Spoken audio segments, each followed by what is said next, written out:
everyone, I'm Tez Plavenieks, and for those who don't know me, I edit Standup Mag UK, but I also edit Windsurf UK magazine as well. The reason I'm talking to you with a McConks 9.8 Go Free in front of me is because of that very reason, that I have experience of wind sports, windsurfing, wind-sup, wing surfing, foiling, all of those kinds of things, as well as paddleboard sports, or paddling sports as it were. And the guys at McConks basically asked me to talk a little bit about the Go Free and how this sort of relates to wind sports as well as paddling, and also the Go Fly wing surfing wing, but we'll come on to that in a different video.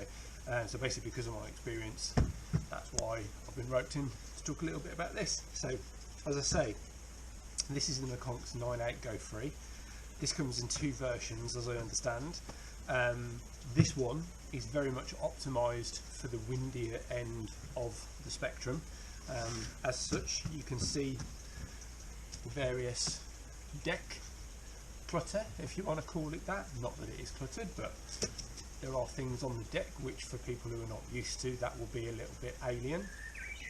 The D-rings with Velcro straps, otherwise known as foot straps in windsurfing terms, and there are different options, as you can see. You've got the two inboard fittings and you've got the two outboard fittings.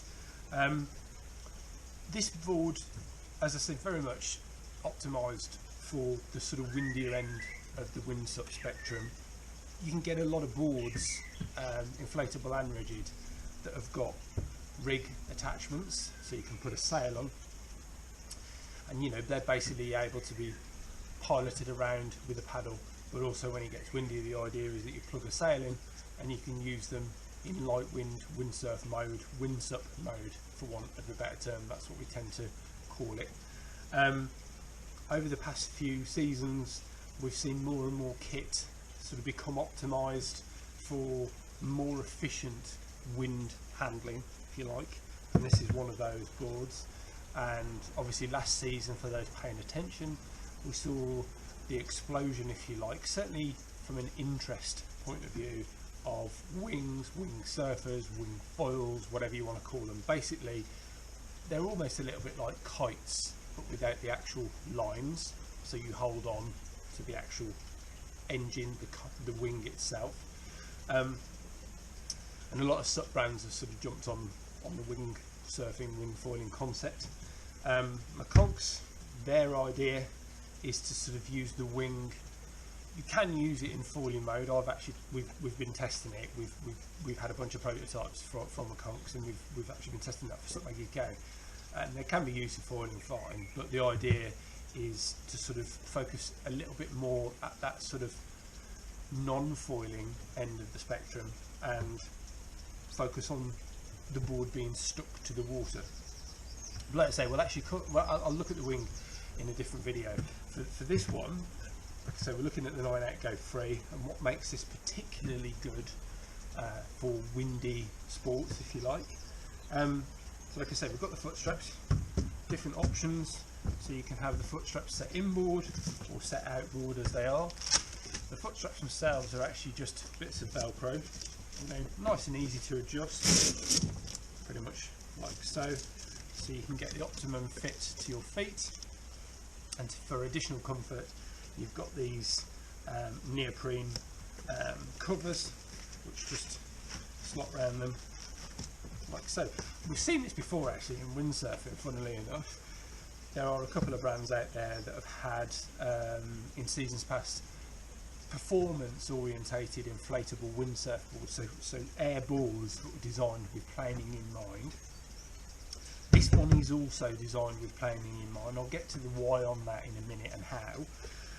But having the foot straps and the adjustable nature of these foot straps is really key for planing windsurfing, if you like. You can of course use this board, the 9.8 Go Free, as a training tool if you want to get better at windsurfing. One of the most difficult aspects trickier aspects of windsurfing is actually learning how to use the harness in conjunction with the sail, which would be up here, but also actually getting the board planing. What's planing, for those who don't know? Planing is basically where the board lifts off the fin and effectively overtakes its bow wave. So the bow wave would be up here. The faster you go, the more lift you get, and eventually you overtake that. And once you're overtaking the bow wave, you are pretty much skimming across the top of the water like a stone, and that's kind of what you're aiming to do when you want to get planing in windsurfing. I'm sure people have seen that at their local spot, coastal spots or whatever. Like I say, this board is pretty much designed for that. You can do that on this, but if you're just progressing and you want to get to grips with foot straps and just get that feeling, and having these inboard options where you can set up the straps closest to the centre line is a good thing, because it means that even in a non-planing sense, you can fit your feet into the foot straps and get that feel of being connected to the board. And this is a really good board for actually doing that on. And then when you want to take it into the realms of performance windsurfing, if you like, or performance windsurf, you obviously move your foot straps outboard, because this is where, when your feet are in those straps, you're going to be able to push a bit more against the fin, which will obviously be attached, generate more speed. I'm not going to go to the hydrodynamics of how a fin works and all that kind of thing, but trust me when I say you put your feet in the straps, it's effectively like giving the board a bit of a turbo boost. So having these different foot strap options, really, really good for that. Also as well, to a degree, if you want to take this board in waves, you can. And not, if you can see on the video, it's actually got quite a bit of rocker at the tail, and that would lend itself to a little bit more wavy action. Having your feet in foot straps inboard is actually better for manoeuvrability. If you look at people who windsurf in waves like me, you know, we talk about that as wave sailing. Inboard foot straps closer to the centre line is definitely a thing. So again, from the foot strap point of view on this board, you've got a degree of tuning and the ability to tune the go free for various environments, which is great. I've already talked a little just now about the rocker, but I'm sure you can all see there's this edge on the underneath, on the underside.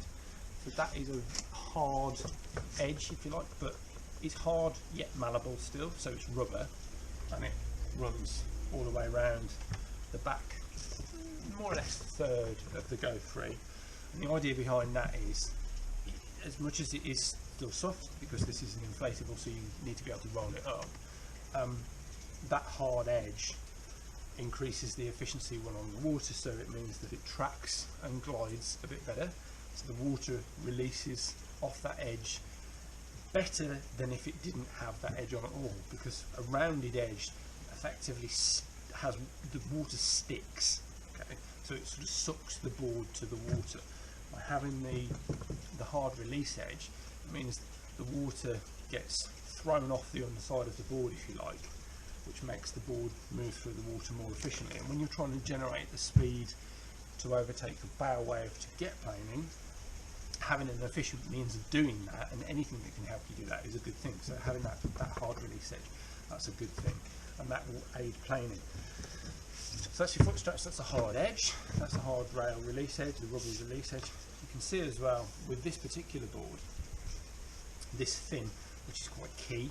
This is a very hard, stiff, rigid fin, okay, and that, from a performance windsurfing windsup point of view, is also really important, because what that means is you'll have an efficient foil. This could also be referred to a foil, if you like. Basically, it will work a lot better than with a sort of plastic, bendy, flexible fin. Fins are flexible, okay, but because you've got a board that's filled with air here, what you want to try and do is minimise the flex across the whole piece of kit as much as possible. But having a fin like this which is quite upright. It's fairly long, very stiff, so you can push against it. And when I say push, I mean your feet in a foot strap, pushing laterally against the fin to generate and, you know, effectively build momentum, which ultimately gives lift and will effectively allow you to overtake that bow weight from plane. So the fin is really quite key. And anyone who's looking at wind SUP, but from a performance point of view, should ideally be looking at maybe better fins, harder fins, more rigid fins, or at least fins that have got performance in mind. So that's important. So it's good that that comes with that. So you've got those key elements there. You've got the foot straps with the different settings. You've got the hard rubber release edge back. You've got the fin. Now, all in, that should translate to a board that is efficient and quick through the water, and combined with a sail or a wing will transfer into an efficient and fun and fast board. So that's the McConks 9.8 Go Free. That's sort of from a windy point of view. You can of course paddle this. That is a thing. They, as I've already said, they do another version of this without foot straps. So that's probably one, if you've got more paddling in mind, but with a bit of windsuck, you'd go for the one without all the windsuck bells and whistles. But if you want the more optimised version for wind, with the ability to be able to paddle, then this is the one that you go for. Stay tuned and I'll cover wings, the actual wing itself, in another video, as I've already said. But if you've got any questions about this, give the guys at McConks a shout. I'm sure they'll be happy to help.